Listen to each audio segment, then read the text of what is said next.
આજરોજ પોરબંદર જિલ્લા ખાતે પોરબંદર જિલ્લાના તમામ પોલીસ સ્ટેશનોમાં જે પ્રોહિબિશન એક્ટ હેઠળ જે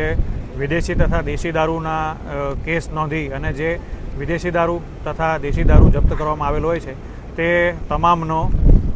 નામદાર કોર્ટની હુકમ મેળવી તથા જે ફેસલ થયેલ કેસ છે તે તમામને એક સાથે આજે શહેર ડિવિઝન, ગ્રામ્ય ડિવિઝન અને રાણાવાવ ડિવિઝન ત્રણેય ડિવિઝનના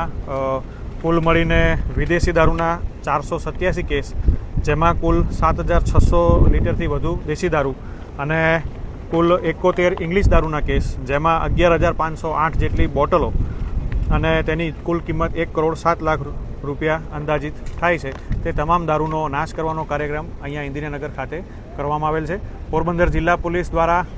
સતત આ બાબતે પ્રોહિબિશન એક્ટ બાબતની કાર્યવાહી સતત ડ્રાઈવના ધોરણે કરવામાં આવતી હોય છે અને મહત્તમ કેસો કરી અને દારૂની બદીને દૂર કરવાના સતત પ્રયત્ન ચાલુ હોય છે.